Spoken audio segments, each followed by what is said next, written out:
Guys, it's your girl T. So I wanted to come out here and talk about the whole J. Cole situation. As we all know, J. Cole was down in NYC at the Rockefeller Center. He was marching with all the protesters, and J. Cole's new album just leaked onto the internet. And on that new album, there's this particular song that a lot of folks are saying, you know what, J. Cole done caught out Eminem, Iggy, Macklemore, and it's causing a lot of controversy. The album is called 2014 Forrest Hills Drive, and the song is called Fire Squad. And in that song, J. Cole goes hard. I love J. Cole's music. His music bangs from start to finish. His new album is definitely on fire. I'm going to go ahead and show you guys the lyrics that's causing so much controversy around the internet. And I'm also going to go ahead and show you guys people's opinions to his lyrics. There's been a lot of debates. A lot of folks are saying that he's racist. He has no business talking about Iggy and Eminem, you know, because Eminem is the rap god. So a lot of his stands are going really, really hard for him. So go ahead and check out the lyrics to the song, and I'll come back with the rest of my commentary.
Alright, so you guys just saw the lyrics. So a lot of folks are saying that, you know what, J. Cole's racist, he's a biracial, how dare he talk about white people when he got a white mama. And a lot of folks are saying that, you know, they can't wait to hear Eminem respond. And I don't understand why folks get so upset about other people's opinions or interpretations of things. You know, it's okay for Eminem to go in and talk shit and, you know, going on people. But if anybody says anything about Eminem, then all of a sudden that's not okay. Now, when he went off on Iggy in that rap song, you know, folks were cheering him on, but because J. Cole has an opinion, all of a sudden J. Cole is wrong. I don't disagree with anything that J. Cole said. You know, at the end of the day, I don't think that Eminem is really going to respond. And if you guys are big Eminem fans and you guys know his song White America, he basically says the same thing that J. Cole said, but in so many more words. You know what I mean? So I really believe that Eminem acknowledges the fact that he is very popular for the fact that he's white. You know, a lot of white people support his music.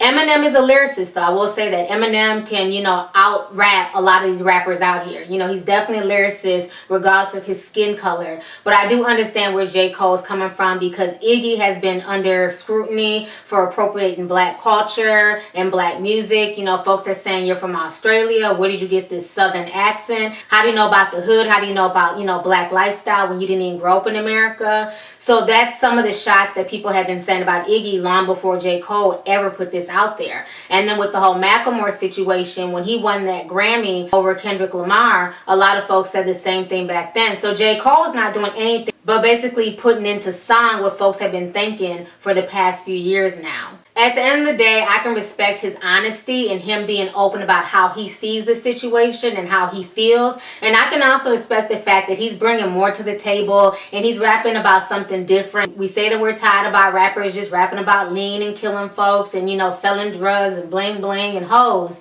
And then you had somebody talking about something different, you know, making you think, and folks are mad. So, you know, at the end of the day, it's a no-win situation. You know, and yes, J. Cole is biracial, but looking at him, he doesn't even look biracial. He he just looks like a light-skinned black man. So, I mean, the whole situation is definitely interesting dialogue. People are going to have their opinion one way or another. Do I think he's racist? I don't think he's racist. I don't think he said anything racist. You know, I just feel like he was just a person stating his opinion. His opinion shouldn't be disregarded just because some don't agree with it. At the end of the day, he's making music. He's making positive music. He's making music that makes you think. And I'm a big fan of J. Cole, and I've always been since the time he's come out. So anyways, go ahead and leave a comment. Let me know your thoughts on this entire situation concerning J. Cole calling out Eminem, Macklemore, and Iggy. Do you feel like he's racist? Do you feel like his comments were not cool? Or do you feel like folks are taking it out of context and what he's saying is the truth? So let's go ahead and get the discussion popping. All right, deuces.